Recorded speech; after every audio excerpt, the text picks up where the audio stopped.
relax in such a situation, as he saw the shoreline recede further and further away. He was many hundreds of meters away from land when the current diminished. Only then did he start to swim away from the riptide and back towards shore. He told me that the swim back to land took every last ounce of his energy reserves. He reached the beach utterly exhausted. He was certain that had he tried to fight the current, it would have beaten him.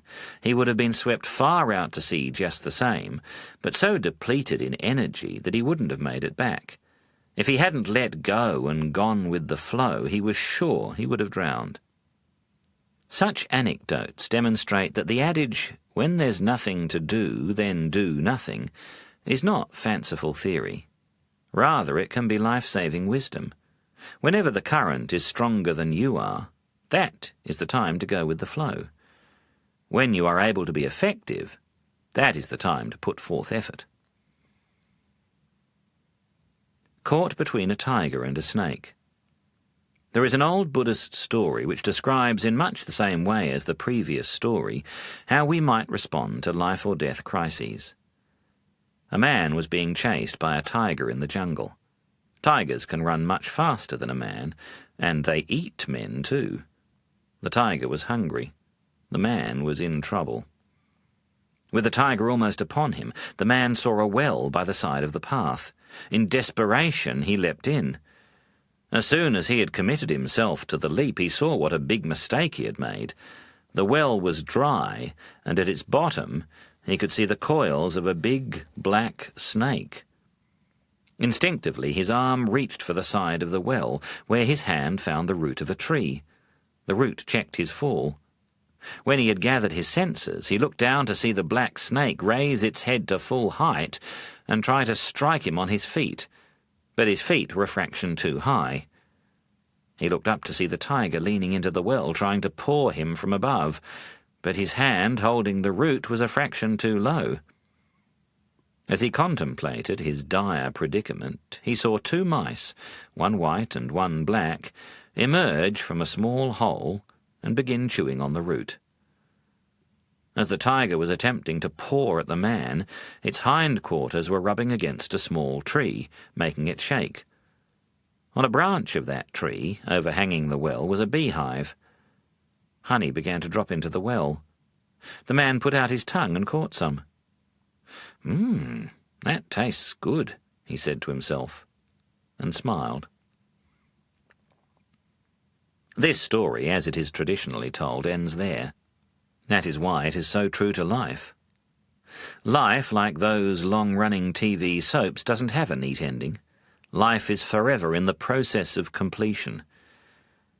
Moreover, often in our life it is as if we are caught between a hungry tiger and a big black snake, between death and something worse, with day and night, the two mice, chewing away at our precarious grip on life.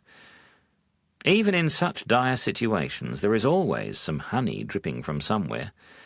If we are wise, we will put out our tongue and enjoy some of that honey. Why not? When there's nothing to do, then do nothing, and enjoy some of life's honey. As I said, the story traditionally ends there. However, in order to make a point, I usually tell my audience the true ending. This is what happened next. As the man was enjoying the honey, the mice were chewing the root thinner and thinner. The big black snake was stretching closer and closer to the man's feet, and the tiger was leaning so its paw was almost reaching the man's hand. Then the tiger leant too far. It tumbled into the well, missing the man, crushing the snake to death, and dying itself in the fall. Well, it could happen. And something unexpected usually does happen. That's our life. So why waste the moments of honey, even in the most desperate of troubles? The future is uncertain. We can never be sure of what's coming next. Advice for life. In the story above, with the tiger and snake both dead, it was time for the man to do something. He stopped tasting the honey and, with effort, climbed out of the well and walked out of the jungle into safety. Life is not always doing nothing, tasting honey. A young man from Sydney told me that he had once met my teacher, Ajahn in Thailand, and received the best advice of his life. Many young Westerners interested in Buddhism had heard of Ajahn by the early 1980s.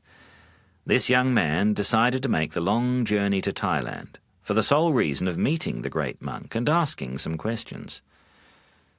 It is a long journey. Having arrived in Bangkok, 8 hours from Sydney, he took the overnight train, 10 hours to Ubon. There he negotiated a taxi to take him to Wat Nong Pa Pong, Ajahn Chah's monastery.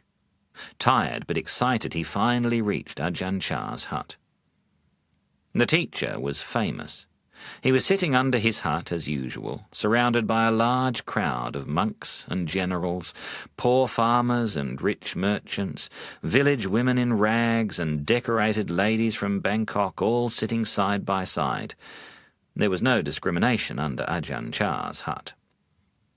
The Australian sat down on the edge of the large crowd. 2 hours passed, and Ajahn Chah hadn't even noticed him. There were too many others ahead of him. Despondent, he got up and walked away. On the way through the monastery to the main gate, he saw some monks sweeping leaves by the bell tower. It was another hour before his taxi was due to meet him at the gate, so he too picked up a broom, thinking to make some good karma. Some 30 minutes later, while busily sweeping, he felt someone putting their hand on his shoulder. He turned around to see, shocked and delighted, that the hand belonged to Ajahn Chah, who stood smiling before him.